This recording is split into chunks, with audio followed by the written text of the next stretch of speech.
നമുക്ക് എല്ലാവർക്കും അറിയുന്ന ഒരു കാര്യമാണ് ഗട്ട് ഹെൽത്ത് അല്ലെങ്കിൽ കുടലിൻ്റെ ആരോഗ്യം എന്ന് പറയുന്നത് നമ്മുടെ ജനറൽ ബോഡീനെ ഒരുപാട് എഫക്റ്റ് ചെയ്യുന്നൊരു കാര്യമാണെന്നുള്ളത്.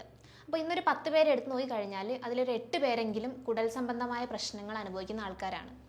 അപ്പം എങ്ങനെയാണ് നമുക്ക് നാച്ചുറലായിട്ട് അല്ലെങ്കിൽ കുറച്ച് കാര്യങ്ങൾ ചെയ്തു കഴിഞ്ഞാൽ എങ്ങനെയാണ് നമുക്ക് കുടലിൻ്റെ ആരോഗ്യം മെച്ചപ്പെടുത്താൻ സാധിക്കുന്നതെന്നാണ് നമ്മൾ ഇന്നത്തെ വീഡിയോയിൽ ഡിസ്കസ് ചെയ്യാൻ പോകുന്നത്.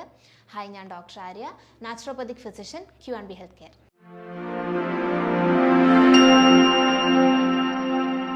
കുടലിൻ്റെ ആരോഗ്യം നമുക്ക് കൂട്ടാൻ വേണ്ടി സാധിച്ചു കഴിഞ്ഞാൽ കുറേയേറെ കണ്ടീഷൻസ് നമുക്ക് പ്രിവെൻറ്റ് ചെയ്യാൻ സാധിക്കും. അതായത് നമ്മളെ കുടലിൻ്റെ ഒരു ഹെൽത്ത് എന്ന് പറയുന്നത് ഒരുപാട് ഫങ്ഷനിങ്ങിന് എഫക്റ്റ് ചെയ്യുന്നൊരു കാര്യമാണ്. പ്രധാനമായിട്ട് നമ്മുടെ മെമ്മറി കാര്യങ്ങൾ, അതായത് ബ്രെയിനിൻ്റെ ഫങ്ഷൻസിനൊക്കെ എഫക്റ്റ് ചെയ്യുന്നുണ്ട്. നമ്മുടെ സ്കിന്നിൻ്റെ ഹെൽത്തിനെ എഫക്റ്റ് ചെയ്യുന്ന ഒരു കാര്യമാണ്. അതായത് നമ്മുടെ ഗട്ട് ശരിയല്ലെങ്കിൽ നമുക്ക് സ്കിന്നിൻ ഇറിറ്റേഷൻസും പിഗ്മെൻറ്റേഷൻസും ഒക്കെ ധാരാളമായിട്ട് കണ്ടുവരാറുണ്ട്. അതുപോലെ തന്നെ നമുക്ക് ഇമ്മ്യൂണിറ്റി ഒക്കെ ഒന്ന് കുറയുന്നൊരു സാഹചര്യം വരാറുണ്ട്. അപ്പോൾ നമ്മൾ ഗട്ട് ഹെൽത്ത് ഇമ്പ്രൂവ് ചെയ്യുന്നതിലൂടെ നമുക്ക് ഈ കാര്യങ്ങളൊക്കെ നമ്മുടെ ജനറൽ ബോഡീൻ്റെ എൻഹാൻസ് ചെയ്യുന്ന രീതിയിൽ ഒരുപാട് കാര്യങ്ങൾ ചെയ്യാൻ വേണ്ടി സാധിക്കുന്നതാണ്. അപ്പോൾ നമ്മുടെ ഗട്ട് ഹെൽത്ത് എൻഹാൻസ് ചെയ്യാൻ വേണ്ടി ചെയ്യാൻ പറ്റുന്ന കുറച്ച് കാര്യങ്ങളാണ് നമ്മൾ ഇനി ഡിസ്കസ് ചെയ്യാൻ പോകുന്നത്. ഒന്നാമതായിട്ട് നമ്മൾ പുളിപ്പിച്ച ആഹാരങ്ങൾ നമ്മുടെ ഭക്ഷണത്തിൽ ഇൻക്ലൂഡ് ചെയ്യാൻ വേണ്ടി ശ്രമിക്കാം. പുളിപ്പിച്ച ആഹാരം എന്ന് പറയുമ്പോൾ നമുക്കറിയാം പ്രോബയോട്ടിക് ആയിട്ടുള്ള ഭക്ഷണങ്ങൾ, അതായത് ഫെർമെൻറ്റഡ് ആയിട്ടുള്ള ഭക്ഷണങ്ങൾ നമ്മളൊരു 10 തൊട്ട് 12 മണിക്കൂർ വരെ ഇങ്ങനെ പ്രിസർവ് ചെയ്തിട്ട് അതിൽ നല്ല ബാക്ടീരിയാസിൻ്റെ ആക്ടിവിറ്റി ഒക്കെ കൂടിയതിന് ശേഷം നമ്മൾ നമ്മുടെ ഡയറ്റിൽ ഇൻക്ലൂഡ് ചെയ്യുന്ന ഭക്ഷണങ്ങളാണ് പ്രധാനമായിട്ടും നമ്മൾ പറഞ്ഞ പുളിപ്പിച്ച ആഹാരങ്ങൾ എന്ന് പറയുന്നത്. അതിൽ നമുക്കറിയാം നമ്മൾ അങ്ങനെ യൂഷ്വലി കഴിക്കാറുള്ളത് നമ്മുടെ ഇഡ്ഡലി, ദോശ പോലുള്ള കാര്യങ്ങൾ, അതുപോലെ പഴങ്കഞ്ഞി നമ്മളങ്ങനെ കഴിക്കാറുണ്ട്. അതുപോലെ തന്നെ നമ്മുടെ മോര്, തൈര്, യോഗേർട്ട് പോലുള്ള കാര്യങ്ങൾ, ലസ്സി, അതൊക്കെ നമുക്ക് കുറച്ചുകൂടെ അവൈലബിൾ ആയിട്ടുള്ള കാര്യങ്ങളാണ്. ഇതൊക്കെ നമ്മൾ കൂടുതലായിട്ട് നമ്മുടെ പ്രോബയോട്ടിക്സ് അടങ്ങിയിട്ടുള്ള ഭക്ഷണങ്ങളാണ്. ഇതാണ് നമ്മൾ പൊതുവേ പുളിപ്പിച്ചൊക്കെ കഴിക്കാറുള്ളത്. ഇത്തരം കാര്യങ്ങൾ നമ്മൾ നമ്മുടെ ഡയറ്റിൽ ഇൻക്ലൂഡ് ചെയ്യുമ്പം നമ്മുടെ ഗട്ട് ഹെൽത്തിനെ മാത്രമല്ല നമ്മുടെ ജനറൽ ബോഡിക്ക് വേണ്ടി ഒരുപാട് കാര്യങ്ങൾ എൻഹാൻസ് ചെയ്യുന്നുണ്ട്. പ്രധാനമായിട്ട് നമ്മുടെ ഇമ്മ്യൂണിറ്റി കൂടുന്നുണ്ട്, അതുപോലെ നമ്മുടെ സ്കിൻ ഹെൽത്ത് കൂടുന്നുണ്ട്. പിന്നെ നമുക്ക് എന്തെങ്കിലും അലർജി കണ്ടീഷൻസ് ഉണ്ടെങ്കിൽ അതിനൊക്കെ ഒന്ന് പ്രിവെൻറ്റ് ചെയ്യാൻ വേണ്ടി സഹായിക്കുന്നുണ്ട്. അതുപോലെ തന്നെ നമ്മുടെ ഇൻറ്റസ്റ്റൈനൽ ലൈനിങ്സിനൊക്കെ വരുന്ന ഇൻഫ്ലമേറ്ററി അല്ലെങ്കിൽ നീർക്കെട്ട് പോലുള്ള കണ്ടീഷൻസിനൊക്കെ പ്രിവെൻറ്റ് ചെയ്യാൻ വേണ്ടി സഹായിക്കുന്നുണ്ട്. അതുപോലെ ഗുഡ് ബാക്ടീരിയാസിൻ്റെ ഗ്രോത്ത്, അതായത് നമ്മുടെ ഗട്ടിന് ആവശ്യമായിട്ടുള്ള നല്ല ബാക്ടീരിയാസിൻ്റെ ഗ്രോത്തിനൊക്കെ എൻഹാൻസ് ചെയ്യാൻ വേണ്ടിയിട്ടും ഈ തരത്തിലുള്ള ഫുഡുകൾ നമ്മളെ സഹായിക്കുന്നുണ്ട്. രണ്ടാമത് പറയുന്ന ഗ്രൂപ്പ് എന്ന് പറയുന്നത് പ്രീബയോട്ടിക്സ് ആണ്. നേരത്തെ നമ്മൾ പറഞ്ഞത് പ്രോബയോട്ടിക് ആണ്, ഇനി പറയാൻ പോകുന്നത് പ്രീബയോട്ടിക്സ് ആണ്. പ്രീബയോട്ടിക്സ് എന്ന് പറയുന്നത് നമുക്കറിയാം നമ്മുടെ ഉള്ളിൽ ഒരുപാട് നല്ല ബാക്ടീരിയാസ് നമ്മുടെ ഡൈജഷനും അതുപോലുള്ള പ്രോസസ്സിനൊക്കെ ആവശ്യമായിട്ടുള്ള ഒരുപാട് ബാക്ടീരിയാസ് ഉണ്ടെന്ന് നമുക്കറിയാം. ഇതിനൊക്കെ ജീവിക്കാൻ വേണ്ടി ആവശ്യമായിട്ടുള്ള ഭക്ഷണമാണ് ഈ പ്രീബയോട്ടിക്സ് എന്ന് പറയുന്നത്. ഇത് നമ്മുടെ ശരീരത്തിലേക്ക് എത്തുന്നത് വഴി അത് ഒരു രണ്ടായിട്ട് സ്പ്ലിറ്റ് ആവുന്നുണ്ട്. എങ്ങനെയാണെന്ന് വെച്ച് കഴിഞ്ഞാൽ ഒരു ഭാഗം നമ്മുടെ അബ്ഡോമനിൽ വെച്ച് തന്നെ ഡൈജസ്റ്റ് ആവുകയും മറ്റൊരു ഭാഗം എന്ന് പറയുന്നത് ഇതുപോലെ ഒരു ബാക്ടീരിയാസിന് വേണ്ടിയുള്ളൊരു ഭക്ഷണമായിട്ടും ആക്ട് ചെയ്യുന്നുണ്ട്. ഇത് നമുക്ക് ഒരുപാട് സോഴ്സസ് ഉണ്ട് ഇതിന്. പ്രധാനമായിട്ട് നമ്മുടെ പയർവർഗ്ഗങ്ങളിലാണ് ഇത് ധാരാളമായിട്ട് കണ്ടുവരുന്നത്. അതുപോലെ തന്നെ വെജിറ്റബിൾസിലും സീഡ്സിലും ഫ്രൂട്ട്സിലും ഒക്കെ ഇത് ധാരാളമായിട്ട് കണ്ടുവരുന്നൊരു കാര്യമാണ് ഈ പ്രീബയോട്ടിക് ഭക്ഷണങ്ങൾ എന്ന് പറയുന്നത്. ഒന്നാമതായിട്ട് നമ്മൾ വെജിറ്റബിൾസിൻ്റെ കാറ്റഗറിയിൽ പറയുവാണെങ്കിൽ ഉള്ളിയിൽ ഇത് ധാരാളമായിട്ട് അടങ്ങിയിട്ടുണ്ട്. അതായത് ഒനിയൻ, ഗാർലിക്, പിന്നെ ക്യാബേജ്, അതുപോലെ തന്നെ കോളിഫ്ലവറിൽ അടങ്ങിയിട്ടുണ്ട്. പിന്നെ സ്വീറ്റ് പൊട്ടറ്റോ പോലുള്ള കണ്ടൻസിലൊക്കെ ധാരാളമായിട്ട് ഈ പ്രീബയോട്ടിക് കണ്ടൻസ് അടങ്ങിയിട്ടുണ്ട്. അത് സീഡ്സിൻ്റെ കാറ്റഗറി പറയുകയാണെങ്കിൽ ഫ്ലാക്സ് സീഡ്സ്, ചിയ സീഡ്സ് പോലുള്ള കാര്യങ്ങൾ, അതുപോലെ ഓട്സിലൊക്കെ ധാരാളമായിട്ട് നമുക്ക് പ്രീബയോട്ടിക് സപ്ലിമെൻറ്റ്സ് അടങ്ങിയിട്ടുണ്ട്.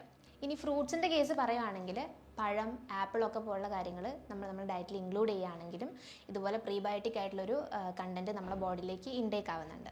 അപ്പോൾ ഇത്രയും കാര്യങ്ങൾ നമ്മുടെ ഡയറ്റിൽ എൻഹാൻസ് ചെയ്യുകയാണെങ്കിൽ നമ്മുടെ ഗുഡ് ബാക്ടീരിയാസിൻ്റെ ഹെൽത്തിനൊന്ന് പ്രൊമോട്ട് ആവുകയും ഫർദർ നമ്മുടെ ഗട്ട് ഹെൽത്തിൻ്റെ ലൈനിങ്ങിനൊക്കെ ഒന്ന് ഇമ്പ്രൂവ് ചെയ്യാനും സഹായിക്കുന്നുണ്ട്. മൂന്നാമതായിട്ട് നമ്മൾ ശ്രദ്ധിക്കേണ്ട കാര്യം എന്ന് പറയുന്നത് ഗ്ലൂട്ടൻ അതുപോലെ തന്നെ നമ്മുടെ പാല്, ഇങ്ങനത്തെ കണ്ടൻസൊക്കെ നമ്മൾ ഡയറ്റിൽ ഇൻക്ലൂഡ് ചെയ്യുമ്പോൾ ചില ആൾക്കാരിൽ അതൊക്കെ അലർജിക് ആയിട്ട് കാണാറുണ്ട്. അതായത് ഗ്ലൂട്ടൻ ഇൻടോളറൻസ്, അതുപോലെ തന്നെ ലാക്ടോസ് ഇൻടോളറൻസ് നമ്മൾ പറയും. ഇങ്ങനത്തെ കാര്യങ്ങൾ നമ്മുടെ ഡയറ്റിൽ ഇൻക്ലൂഡ് ചെയ്യുമ്പോൾ നമുക്ക് അലർജിക് ആയിട്ട് കാണാറുണ്ട്. നമ്മുടെ ഗട്ട് ഹെൽത്തിൻ്റെ ഒരു റിലേറ്റഡ് ആയിട്ടുള്ളൊരു കണ്ടീഷനാണ്. പ്രധാനമായിട്ട് നമ്മൾ ഗ്ലൂട്ടൻ ഇൻടോളറൻസ് എന്ന് പറയുമ്പം ഗ്ലൂട്ടൻ എന്ന് പറയുന്നത് നമ്മുടെ വീറ്റിലും അതുപോലെ തന്നെ ബാർലിയിലൊക്കെ കണ്ടുവരുന്നൊരു പ്രോട്ടീനാണ്. ഇത് നമുക്ക് പലർക്കും ഇതൊരു അലർജിക് ആയിട്ടുള്ള കാര്യമാണ്.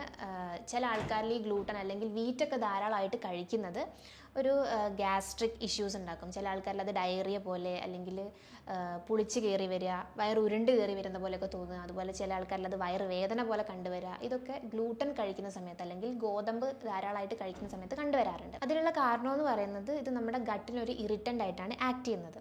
അത് മാത്രമല്ല നമ്മുടെ ഗട്ട് ലൈനിങ്സിനൊക്കെ ഇൻറ്റസ്റ്റൈനൽ ലൈനിങ്സിനൊക്കെ ഇൻഫ്ലമേഷൻ ഉണ്ടാക്കുകയും ചെയ്യുന്നതുകൊണ്ടാണ് ഇങ്ങനത്തെ ഒരു സിംറ്റംസ് കണ്ടുവരുന്നത്.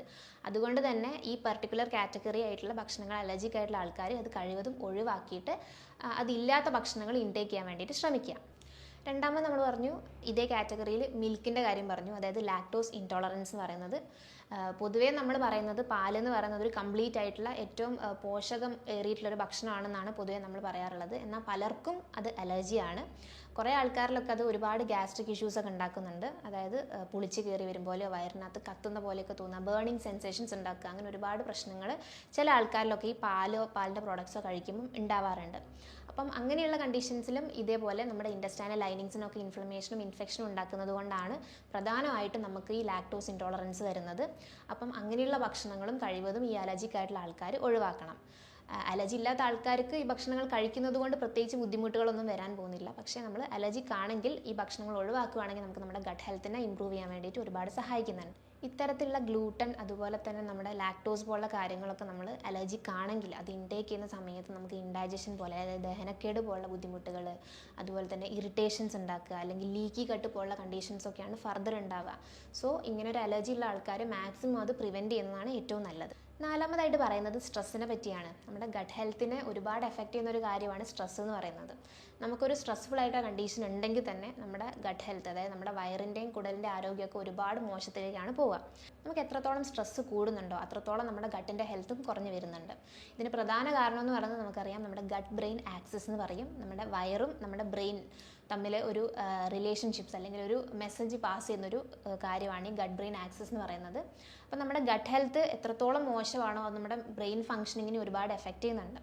പ്രധാനമായിട്ട് ഈ സ്ട്രെസ്ഫുൾ ആയിട്ടുള്ള കണ്ടീഷനിലുള്ള ആൾക്കാർ ഭക്ഷണം കഴിക്കുമ്പോഴായിരിക്കും അവർക്ക് പ്രധാനപ്പെട്ട ബുദ്ധിമുട്ടുകളൊക്കെ കണ്ടുവരാറുള്ളത്. പൊതുവേ അവർക്ക് ഭക്ഷണത്തിനോടൊക്കെ ഒരു അവേർഷൻ തോന്നാം, വിശപ്പ് ഉണ്ടാവാം പക്ഷേ കഴിക്കാൻ പറ്റാത്തൊരവസ്ഥ, ഇത്തിരി കഴിച്ചാൽ തന്നെ വയറ് നിറഞ്ഞു വരുന്നൊരവസ്ഥ, അതും അല്ലെങ്കിൽ കോൺസ്റ്റിപ്പേഷൻ, ഡയറിയ പോലുള്ള കാര്യങ്ങൾ, അതും അല്ലെങ്കിൽ നോസി, അതായത് ഓക്കാനിക്കുക, ഭക്ഷണം കഴിച്ച ഉടനെ തന്നെ ഓക്കാനിച്ച് വരുന്ന പോലെ തോന്നാം, അത് വൊമിറ്റ് ചെയ്യുന്നില്ല.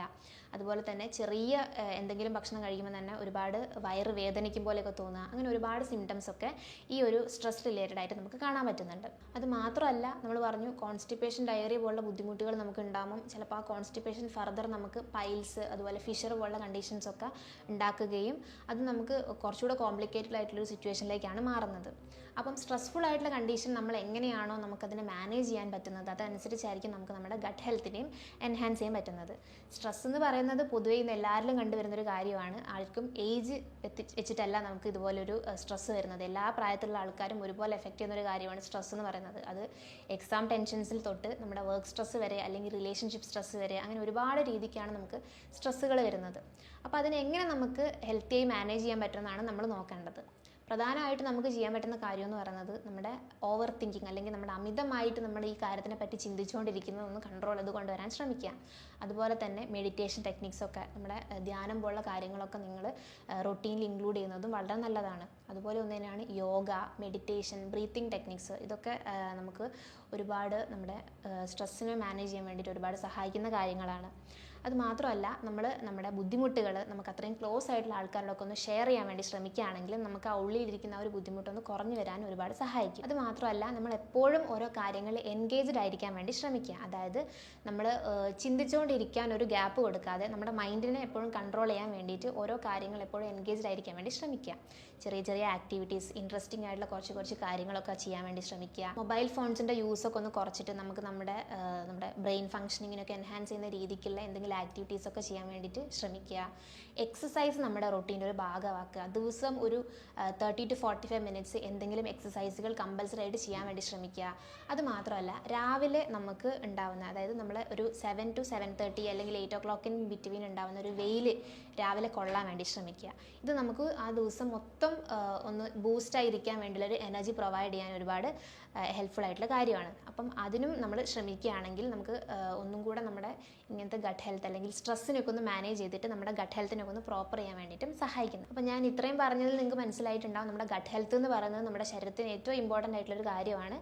അപ്പം എന്താണോ നിങ്ങളുടെ സ്ട്രെസ് ഫാക്ടേഴ്സ്, അല്ലെങ്കിൽ എന്താണോ നിങ്ങൾക്ക് ഇങ്ങനൊരു ബുദ്ധിമുട്ട് ഉണ്ടാവുന്നതെന്ന് തിരിച്ചറിഞ്ഞിട്ട് അതിനെ ഇത്തരം കാര്യങ്ങളിലൂടെയൊക്കെ ഒന്ന് മാനേജ് ചെയ്തിട്ട് ലൈഫ് ഒന്നും കൂടെ ഈസി ആക്കാൻ വേണ്ടി ശ്രമിക്കുക. ഈ പറഞ്ഞ കാര്യങ്ങളിലൊക്കെ എന്തെങ്കിലും സംശയങ്ങളുണ്ടെങ്കിൽ നിങ്ങൾക്ക് താഴെ കാണുന്ന നമ്പറിൽ കോൺടാക്റ്റ് ചെയ്യാവുന്നതാണ്. മറ്റൊരു ഹെൽത്ത് വീഡിയോ ആയിട്ട് വീണ്ടും കാണാം. Thank you.